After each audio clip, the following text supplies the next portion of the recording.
Capítulo 1 Boa Nova.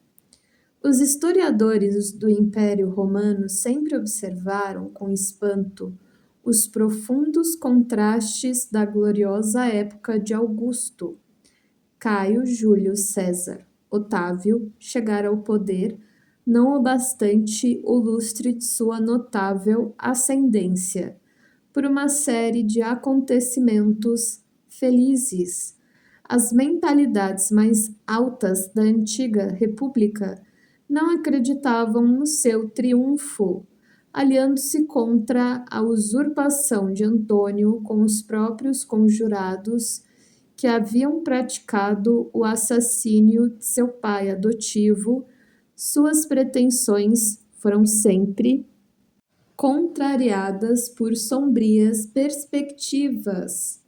Entretanto, sua primeira vitória começara com a instituição do triunvirato, governo formado por 3 homens.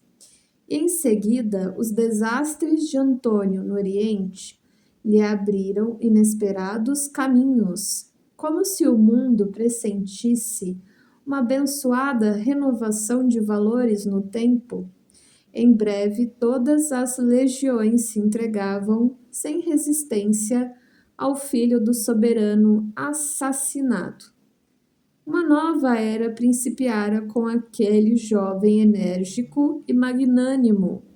O grande império do mundo, como que influenciado por um conjunto de forças estranhas, descansava numa onda de harmonia e de júbilo, depois de guerras seculares e tenebrosas. Por toda parte levantavam-se templos e monumentos preciosos.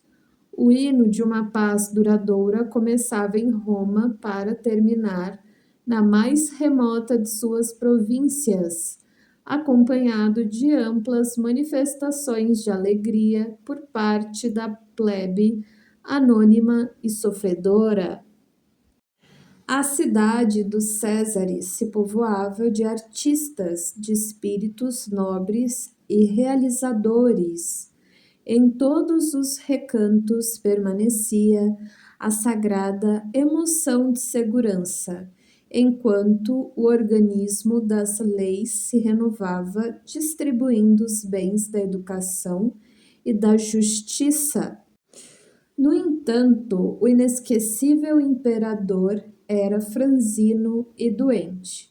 Os cronistas da época referem-se por mais de uma vez às manchas que lhe cobriam a epiderme, transformando-se de vez em quando em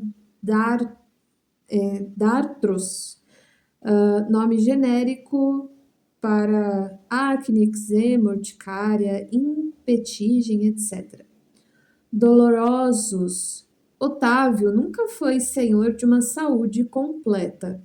Suas pernas viviam sempre enroladas em faixas e sua caixa torácica convenientemente resguardada contra os golpes de ar que lhe motivavam incessantes resfriados. Com frequência queixava-se de enxaquecas que se faziam seguir de singulares abatimentos. Não somente nesse particular, padecia o imperador das extremas vicissitudes da vida humana. Ele que era o regenerador dos costumes, o restaurador das tradições mais puras da família, o maior reorganizador do império, foi obrigado a humilhar os seus mais fundos e delicados sentimentos de pai e de soberano, lavrando um decreto de banimento de sua única filha, exilando-a na ilha de Pandatária, por efeito da sua vida de condenáveis escândalos da corte, sendo compelido mais tarde a tomar as mesmas providências em relação à sua neta.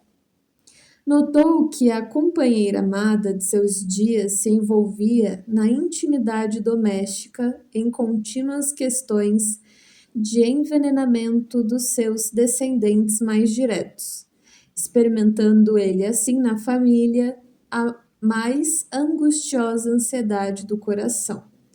Apesar de tudo, seu nome foi dado ao século ilustre que o vira nascer.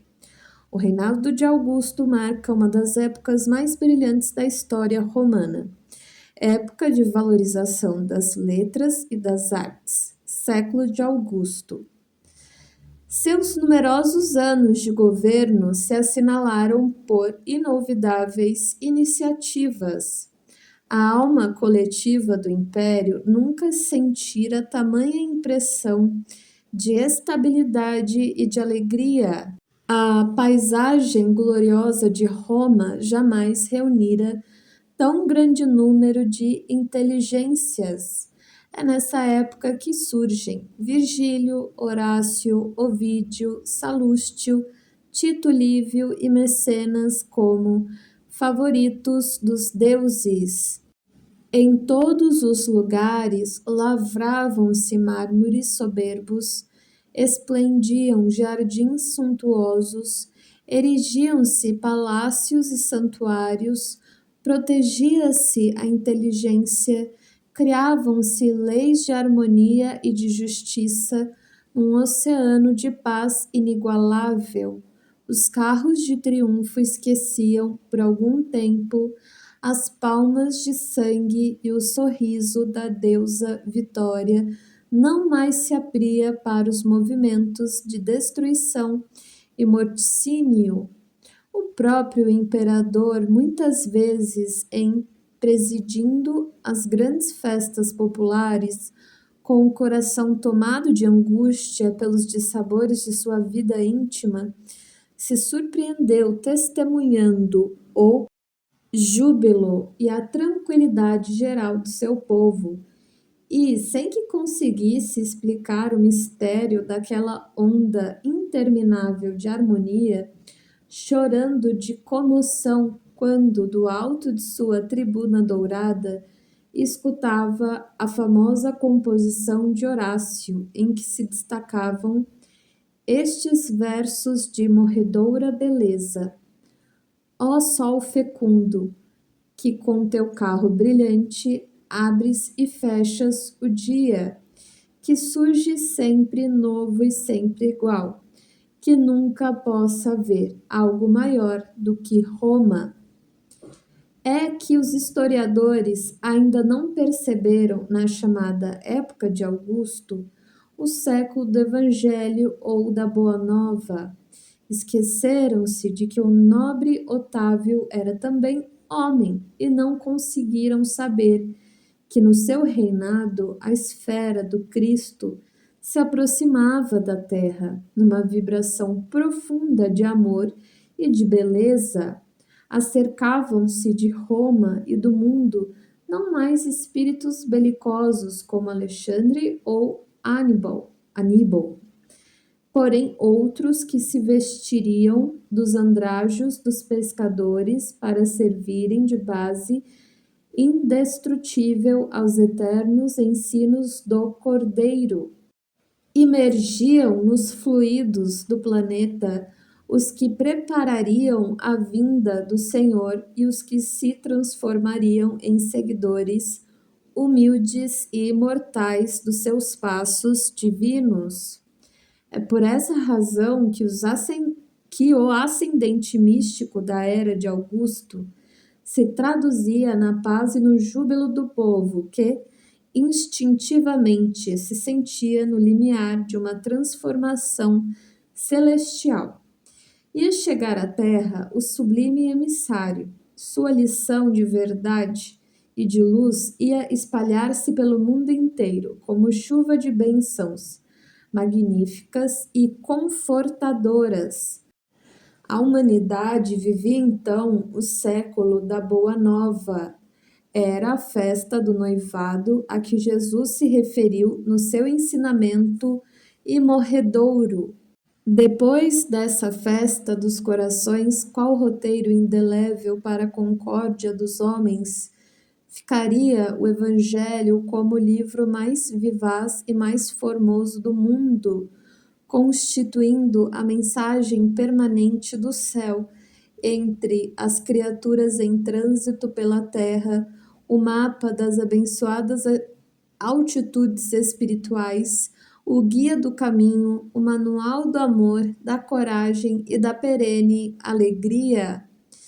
E para que essas características se conservassem entre os homens, como expressão de sua sábia vontade, Jesus recomendou aos seus apóstolos que iniciassem o seu glorioso testamento com os hinos e os perfumes da natureza, sob a claridade maravilhosa de uma estrela a guiar reis e pastores, a manjedoura rústica onde se entoavam as primeiras notas de seu cântico de amor e o terminassem com a luminosa visão da humanidade futura na posse das bênçãos de redenção.